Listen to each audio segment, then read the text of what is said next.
Okay. So good afternoon everyone. Welcome to today's PMRF NPTEL session on signals and systems. This is the week 11 signals and systems, week 11. So we are almost towards the end of the course and we have learned a lot in it, and we are yet to cover the discrete time signals. So this is what we will be doing today. Let me briefly write the list of topics that have been covered in this week's content, and they are as follows. So we have learned the Fourier transform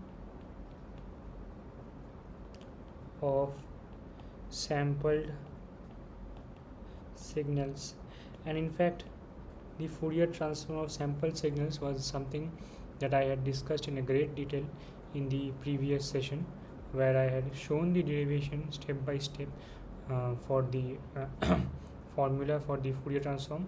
When you take a signal, perform impulse train sampling, then in the corresponding frequency domain, what are the phenomena that takes place.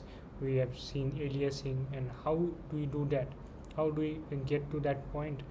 All the mathematical steps and derivations have been shown, and in other words, point 1 has already been covered in the previous week's lecture. Then in this week the focus was directly on discrete time Fourier transform, or DTFT. Alright, and so certain examples were covered in the first part of the lecture. Then there were discussions on periodicity of DTFT, linearity, time frequency shifting, as well as conjugation. So now you see the usual set of things that are associated with signals: linearity, frequency shift, time shift, all these properties start repeating. So as I had been repeating and mentioning since the beginning of the course, that the initial few lectures might be a bit overwhelming, but as time progresses you will rather find things very easy and in fact repetitive. So because the reason being that these are eventually signals at the end of the day, be it real, be it discrete, or be it continuous.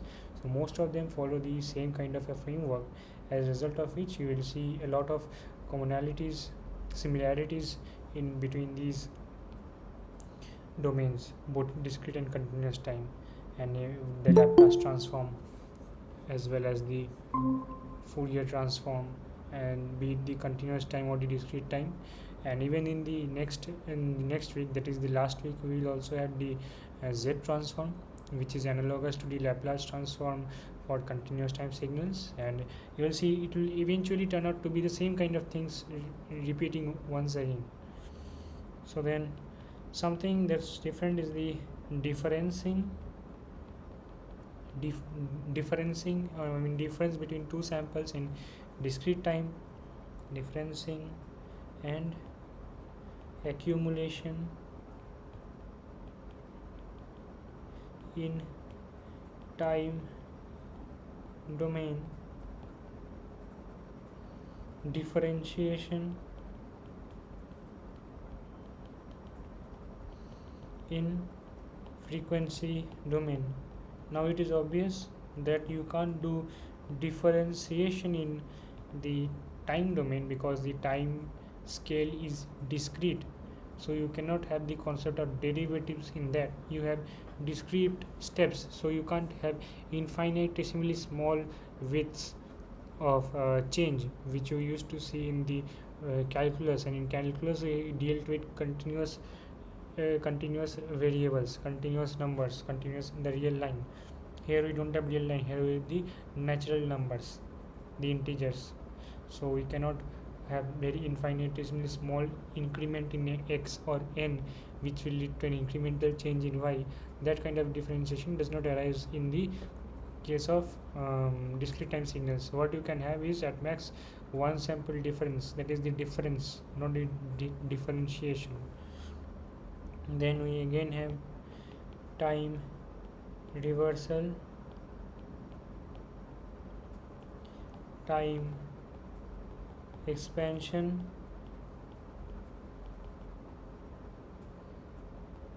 convolution, and Parseval's relation. So you see Parseval's relation even comes up in the DTFT. We had seen similar relationships in the Fourier domain, where the frequency domain energy integral gave us the time domain integral in the squared of the transform. So the energy is in the, you can calculate the energy easily from the frequency domain as well. And in case of the continuous time periodic signals, we also saw the Parseval relationship as the power of the signal, which is equal to the sum of the Fourier coefficients squared. Alright, so this was the contents, these were the contents covered in this week's lecture. So we'll quickly get into solving some of the problems that were asked in the 2022 run. So we'll just review them and close this session. Okay, so question 1. For the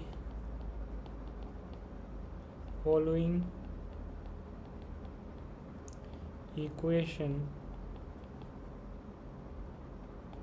the unit of omega is, okay, so we actually need to see the equation and then try to understand it.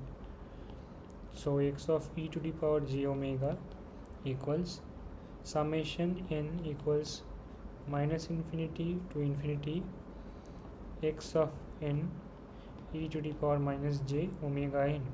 So this is essentially the DTFT or the discrete time Fourier transform relationship, where you are seeing the spectral component of the continuous and of the discrete time signal.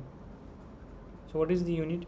So you see n is the time index, okay, and now we have n, where is omega? Omega is placed over here. So where is it? It is inside the exponential. Now note that any argument, be it in sine or in cosine or anything, it has to be in unitless. Actually you can say that the unit is radian, that's right, but in the SI system, unless and otherwise, if it's not mentioned in the options, so let me write the options so that would be for clear further. So A is hertz, B is seconds, C is unitless, D is second inverse. Now you see, we know that exponential or maybe sine, cosine or log, they are generally unitless. Even radian is not a unit, it doesn't fall in the SI system, okay. So this basically, this entire thing has to be unitless.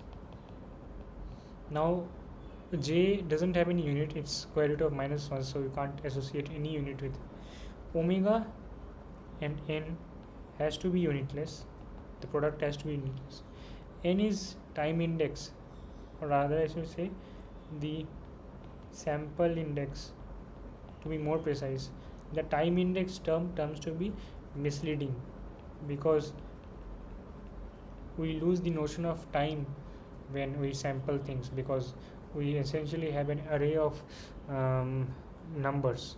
So the time as value associated with it depends on the sampling rate, and if we forget the sampling rate and store it in a computer, so we will never be able to understand how those signals came from, where those signals came from, if we don't know the sampling rate.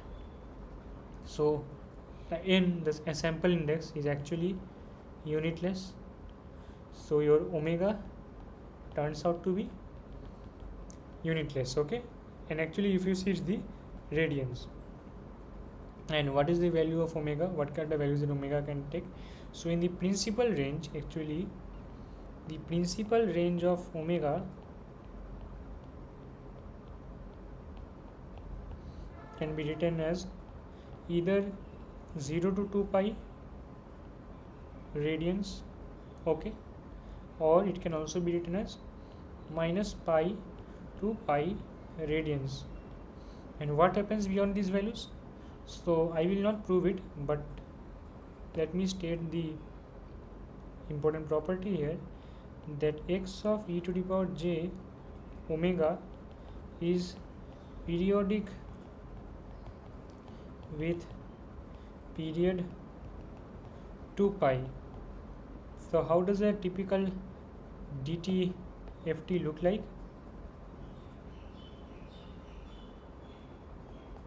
So let's say you are plotting the modulus, and this is one interval, this is the second interval, this is the third interval, okay. 0, minus pi, minus 2 pi, minus 3 pi, this is pi, this is 2 pi, this is 3 pi, okay. This is omega. Alright, and now let me plot the spectrum. So let's say our signal has some kind of a spectrum like this, centered around 0, okay. So now after, if it's at 0, centered around 0, and it's periodic with 2 pi, it will repeat at 2 pi, right?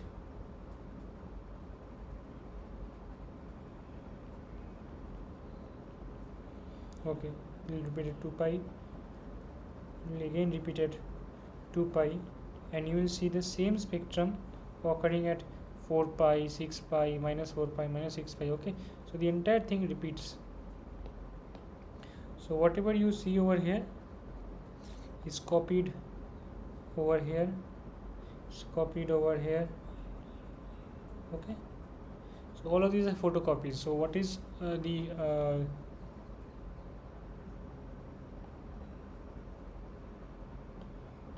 wait a second, so I don't see any recording starting here.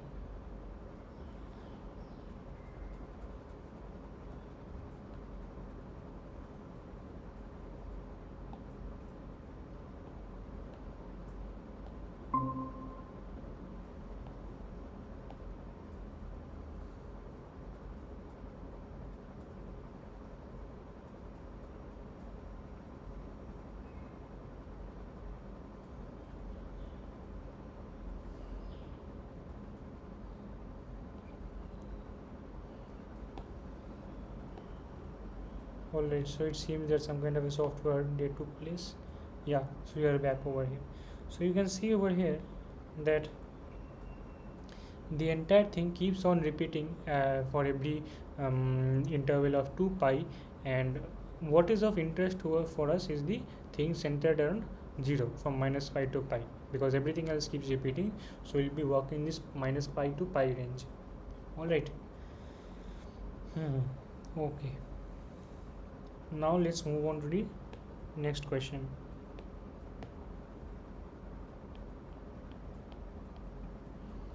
For a discrete time signal xn equals minus 2 to the power n un, determine the discrete time Fourier transform. Okay, so let's see. So it's minus, okay, it should be minus 2 to the power minus n. I'll tell you why.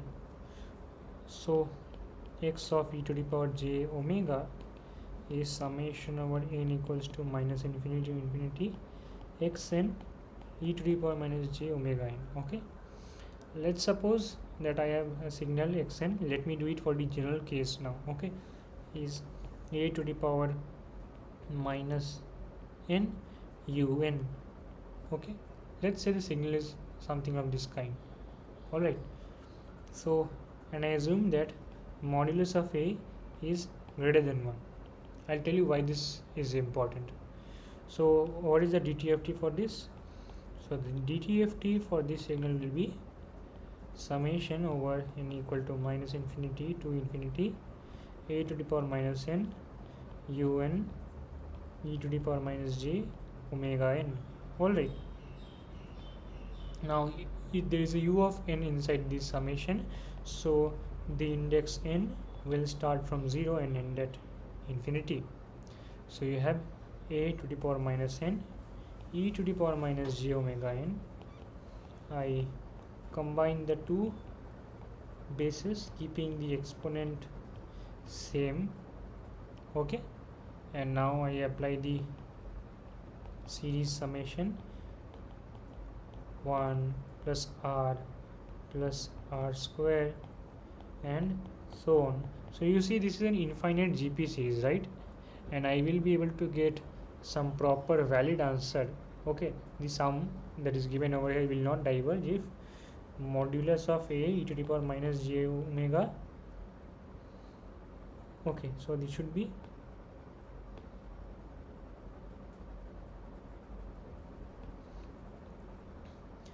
minus n. This is minus 1 minus 2, so this is the r. So a e to the power so this will be how much? A e to the power minus j omega inverse has to be this r, these common terms have to be less than 1, okay, because for the GP series a is equal to a into 1 plus r square and so on, we have the condition that mod r has to be, the common ratio has to be less than 1 for s to converge. And what does this lead to? This leads to a mod a greater than 1, because e to the power minus j omega is a unit modulus, okay. So once we have this, and this is what I told in the very beginning, I had this kind of a assumption that I mentioned. We have to assume we have to have this. It's not an assumption, it's a condition.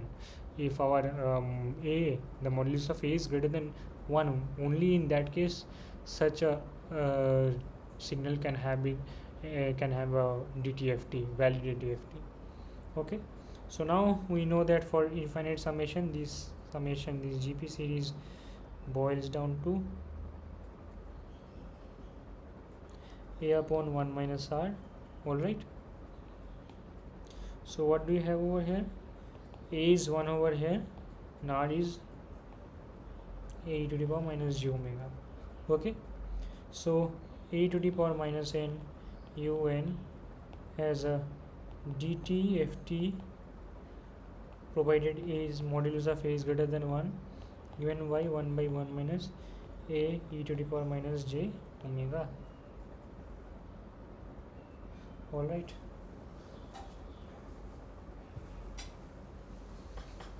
okay, so let us look at the question that is given to us.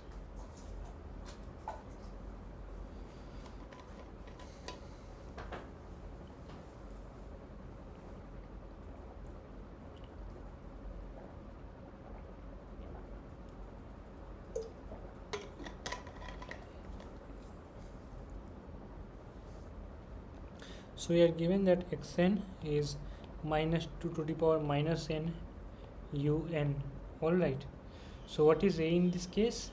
A in this case is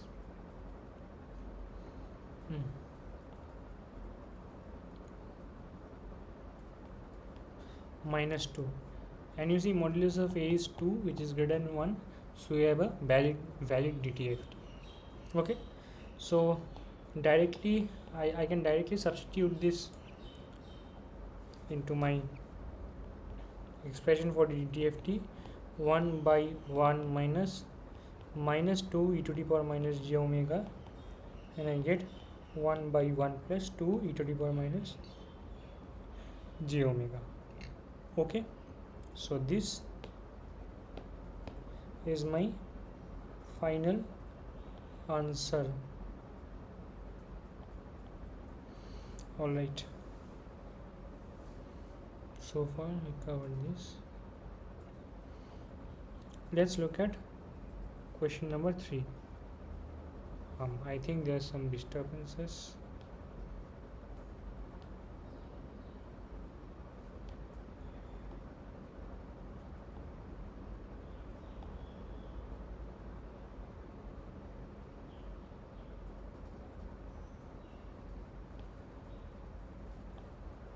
All right, so let us look at question number 3, and this is a I would say a theory question, but it's important conceptually. You may be asked such questions in interviews as well. And the question says a sampled and aperiodic signal in time domain exhibits dash and dash frequency signal in the frequency domain.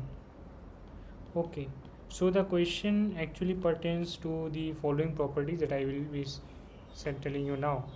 That the kind of signal that you can be having is either it's periodic or non-periodic, irrespective of the domain.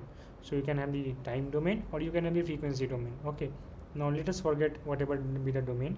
The signal can be either periodic or aperiodic. That is one possibility. That is one of the two possibilities. And the other one is that the signal can be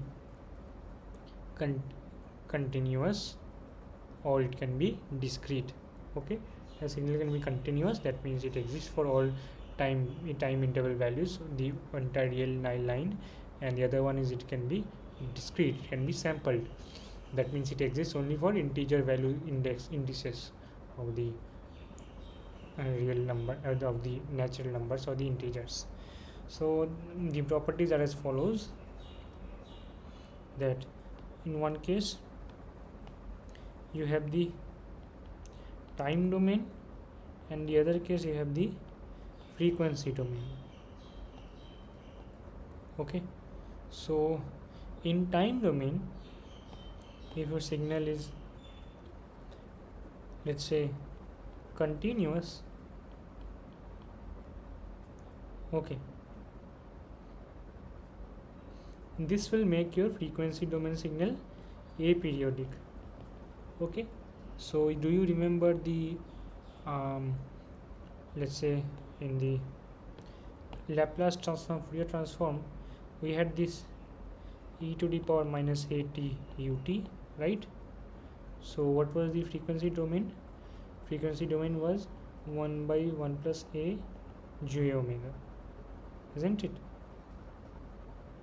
You had this kind of a smooth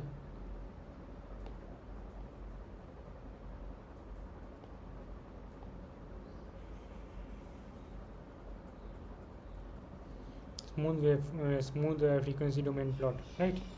So continuous and in time domain makes frequency aperiodic, and the duality also holds true. What does duality means?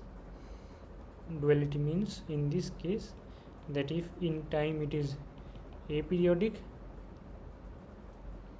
then frequency domain will make it continuous. The same thing holds true over here. And if a signal is, let's say, periodic in time domain, the frequency domain becomes discrete. Okay, so what is the example of that? Very simple. So when you have a square pulse train, then what do you see in the discrete domain? You remember I had plotted this corresponding frequency domain plot. It will have the Fourier series coefficients over here, 0. Okay, these are the discrete frequency components. Okay, and if a signal is discrete in time domain, then in frequency domain it becomes periodic. What is the example of such signals? This is what we are dealing today in the DTFT. So let's say we have some signal like this, which is e to the power, or just now that we have seen it was a to the power minus n un.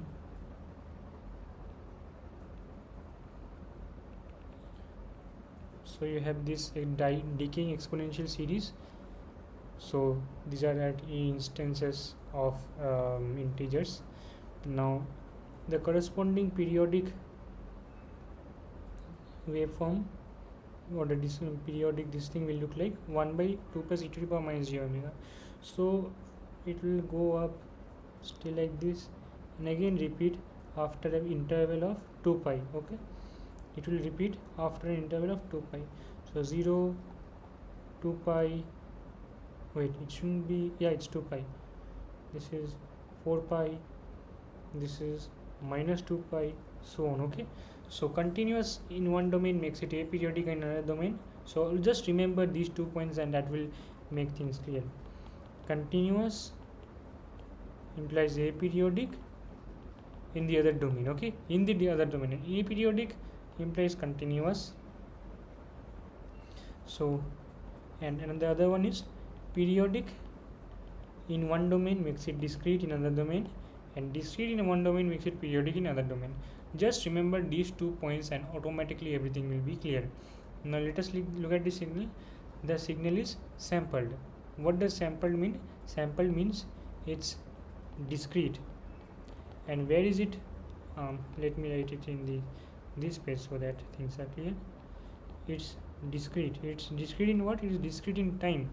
And so when it is discrete in time, it will be continuous in frequency, because you see, sorry, it should be periodic. I'm sorry, it should be periodic. It's discrete in time, so it should be periodic. And look at this. This is aperiodic. Aperiodic in time. So what will it be? It will be continuous in frequency. See, aperiodic in time, one domain makes it continuous in the other domain. So it will be continuous in the other domain. And sampled and aperiodic signal is what we are dealing with in this week's lectures. Okay, so I hope these 2 points are clear. I mean, this is the critical thing that you need to remember. I mean, these are certain questions which are very likely to be asked in interviews, that if you have certain kind of a discrete and aperiodic signal, or periodic and continuous signal, then what kind of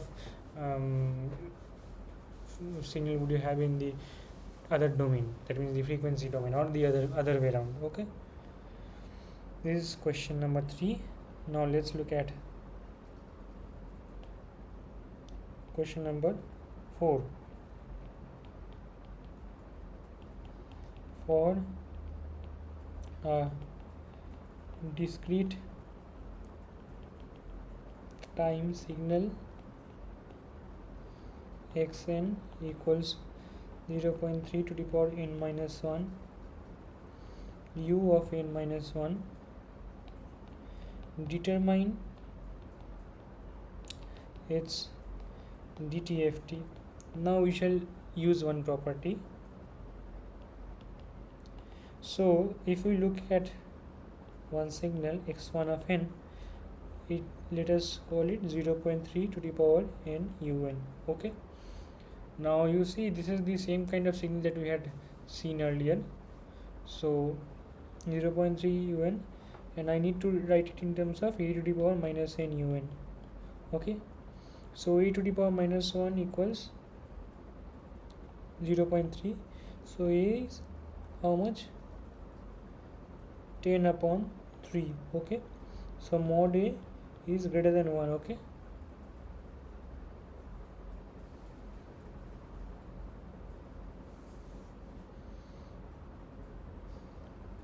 so what would x of x1 of e to the power j omega be? Actually I think I did something. Okay, so it should be, yeah, so there was a mistake from my side. A to the power n. Okay, so let's keep it in this way. This should be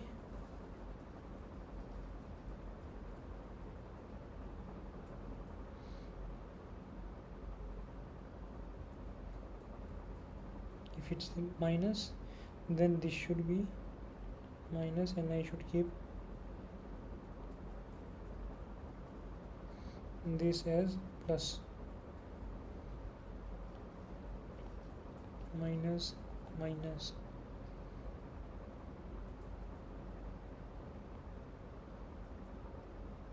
A inverse. Okay, so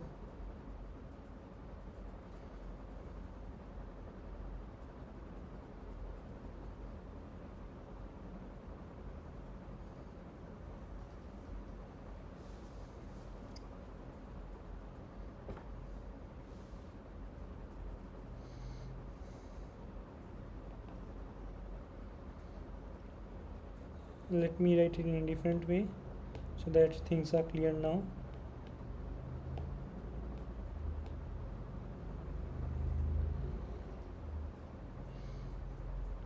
So when a to the power n un as DTFT 1 by 1 minus a to the power minus j omega for mod a less than 1. This is a better way to represent things.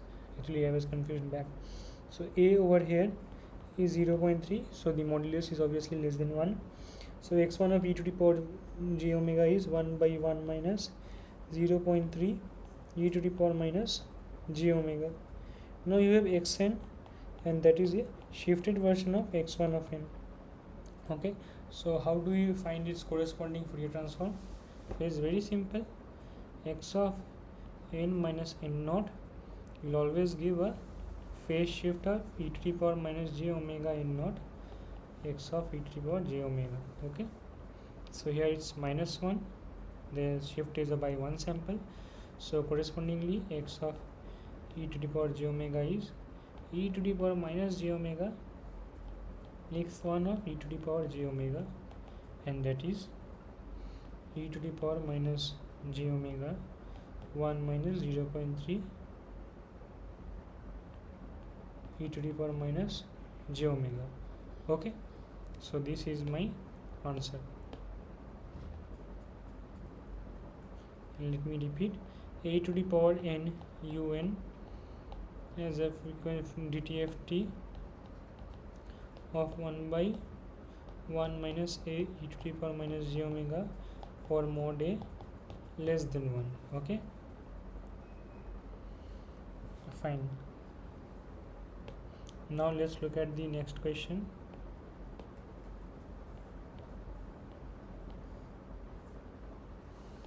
For a discrete time signal yn equals n cube of xn, determine its representation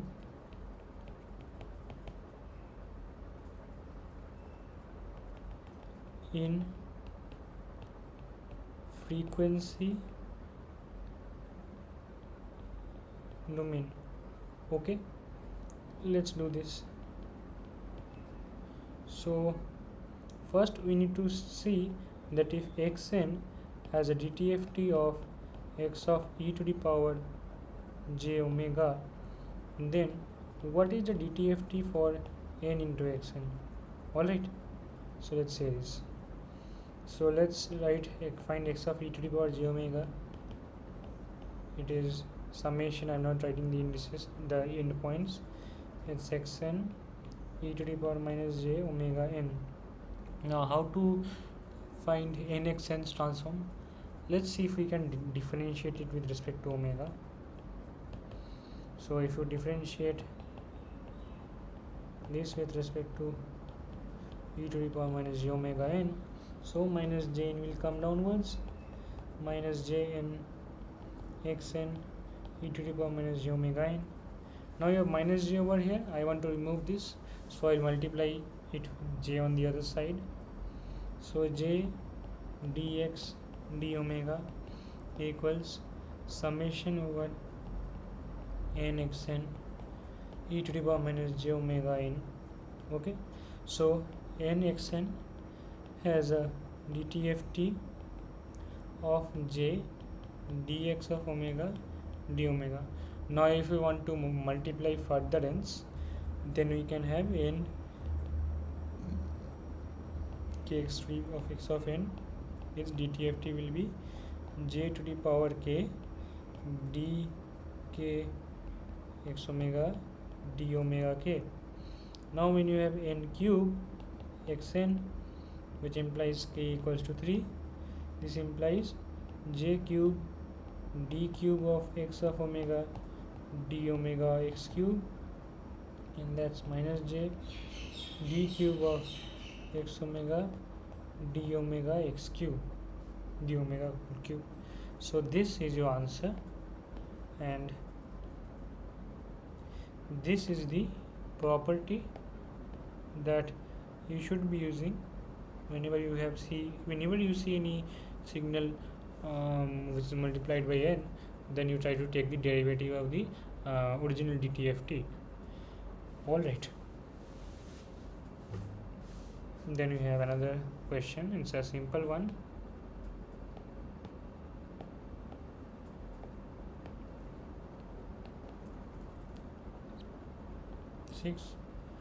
For the signal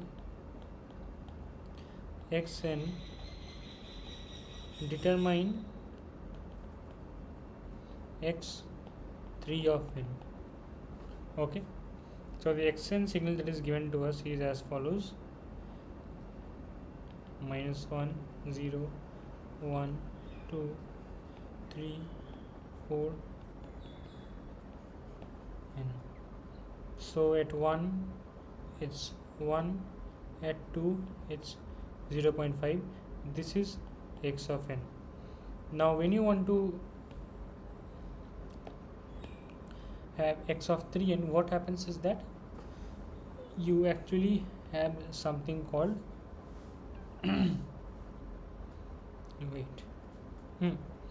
so if you want to find x3 of n, so that means that you have to take every third sample. So when it means to take third sample, what does it mean to take third sample? X of 0, x of 1, x of 2, x of 3 and so on. So you will be taking only 0th sample, third sample, 6th sample and so on. Okay, so what happens over here? Here 0th sample is 0, third sample is 0, 6th sample is also 0. So x of 3n will eventually be all zeros. And if you have to find x of n upon 3, what will you do? Multiply all the indices by 3. So you would have the 0 is here, 1 over here, 2 nothing. At 3 you would have 1, at 4 you would have nothing, at 5 you would have nothing, at 6 you would have 0.5. Okay, 7, 8, so on. So this is a this thing x of 3n, this is called decimation. Okay, where because we are cutting or removing parts of the sequence, and the x of n upon 3, this is called interpolation. Decimation, down or down sampling, interpolation or up sampling. Here you are doing zero interpolation, your zero value interpolation.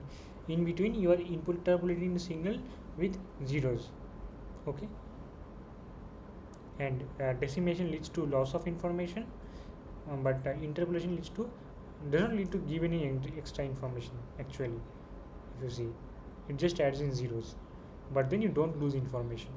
And more about decimation and interpolation, you will learn it in your code, in your digital signal processing course in your upcoming semesters.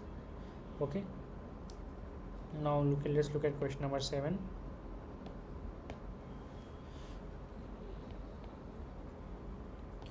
Determine the DTFT of xn convolved with hn for xn equals to hn equals to 1 by 2 to the power n un. Alright, so we will be using the DTFT over here.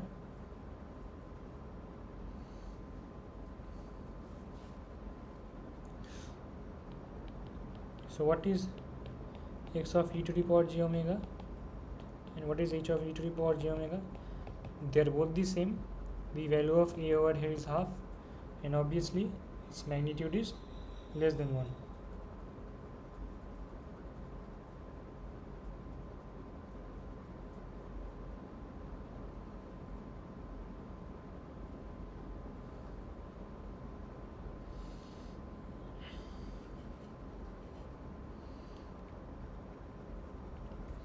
So that's 1 by 1 minus e to the power minus j omega. Alright, so now y of e to the power j omega, what will that be? That will be x of e to the power j omega times h of e to the power j omega, and that's what 1 by 1 minus half e to the power minus j omega whole square. Now let us try to simplify this a bit. Here's e to the power minus j omega over here. Now what will I do? I will multiply both the denominator and numerator by e to the power j omega, rather 2 e to the power j omega, to remove all fractions. 2 e to the power j omega by 2 e to the power j omega minus 1 whole square. Okay, let me take 2 out from here. E to the power j omega, e to the power j omega minus half whole square,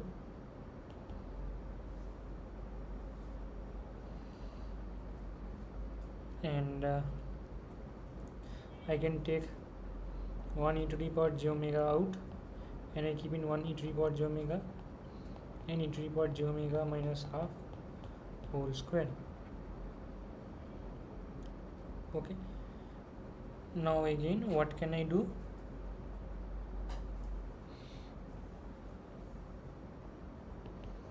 I can write this as e to the power j omega 1 by 1 minus half e to the power minus j omega whole square.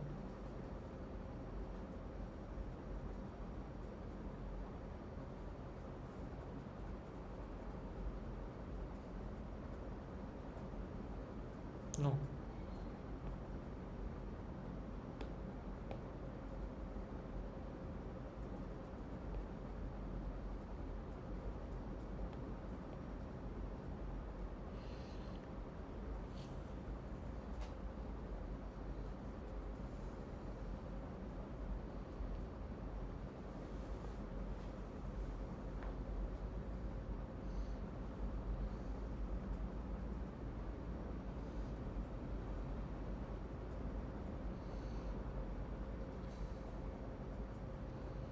Okay, so let us look at this thing. Half to the power n un as transform 1 by 1 minus 2 e to the power minus j omega. Now n times half n un is j d omega 1 by 1 minus half e to the power minus j omega. Let's do the derivation.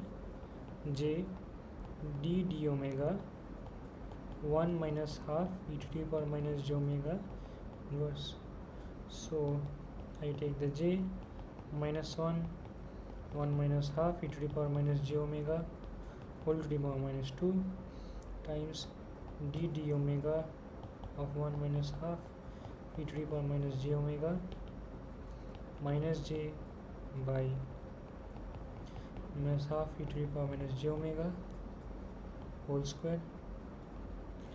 This is minus half and this is minus j e to the power minus j omega, minus minus cancel, and here's minus j square by 2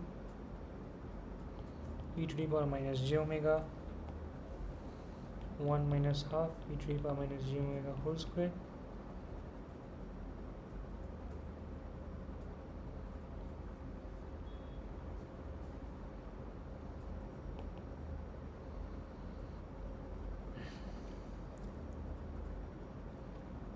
So I have minus j square equals to 1, so half e to the power minus j omega 1 minus half e to the power minus j omega whole square.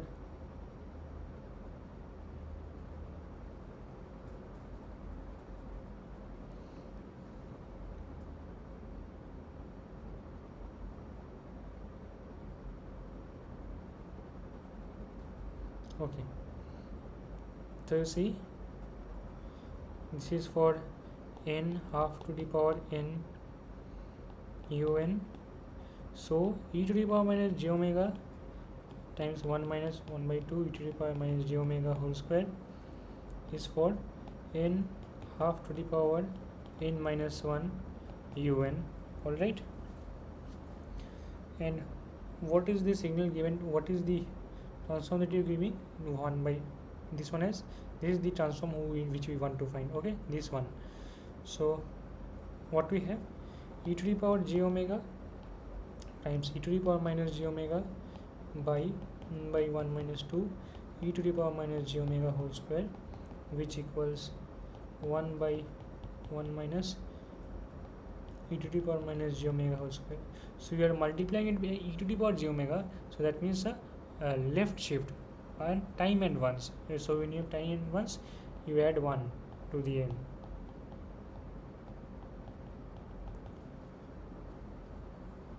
So the answer is n plus 1 half to the power n un, u of n plus 1. This is what you get when you multiply half to the power n un convolved with half to the power n un. Okay,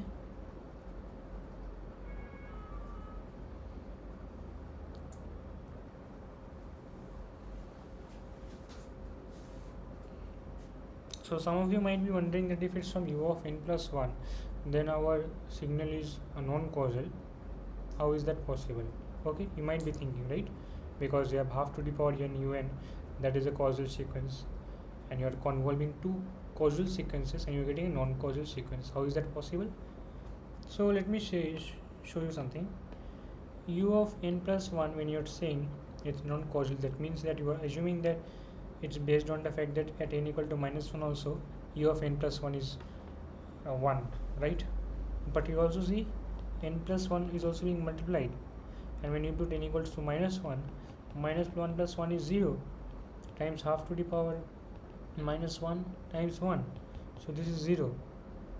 So h of 1 minus 1 eventually turns out to be 0.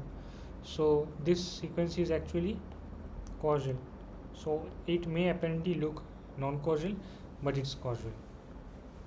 Okay, so now we go to the final question for today, and that is question number 8. Determine the inverse, hold on a second, yeah, it's being recorded.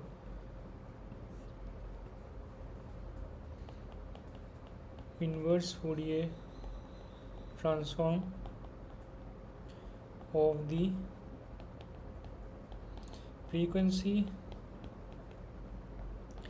domain signal x of e to the power j omega equals cos square of omega plus sine square of 3 omega. Okay, so let's see. So let us use these formulae. Cos square x, okay, cos 2x is 2 cos square x minus 1. So cos square x is half of 1 plus cosine of 2x. This is one statement. And the other one is cos 2x is 1 minus 2 sine square of x. So sine squared of x is 1 minus cosine of 2x upon 2. Okay, so we shall be using these upon the given frequency domain signal.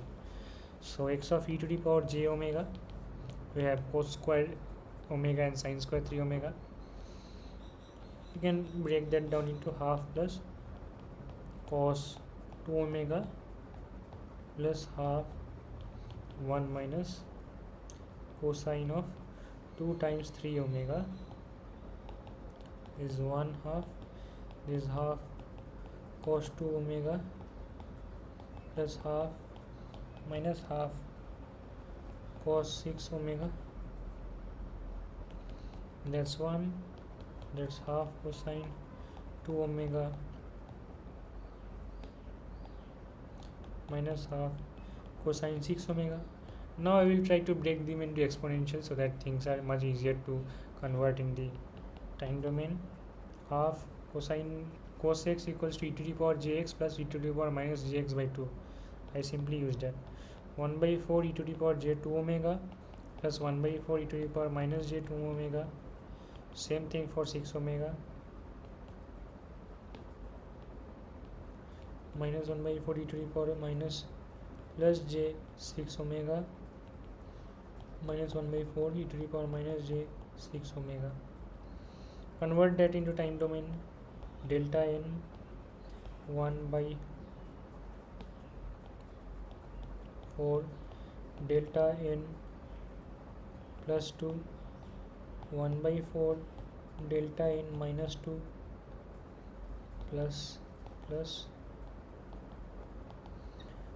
minus 1 by 4 delta n plus 6 minus 1 by 4 delta n minus 6. And what will be used at delta n minus n naught as a DTFT e to the power minus j omega n naught. Okay, and this is our answer. Alright, so that's it for this week. We will meet in the next week, which is the final lecture session, and followed by that we will have a 1 hour in the next day after the next week. We'll have an extra session where we will be reviewing some of the important formula for this course. We'll do a short revision. That's it. Thank you everyone.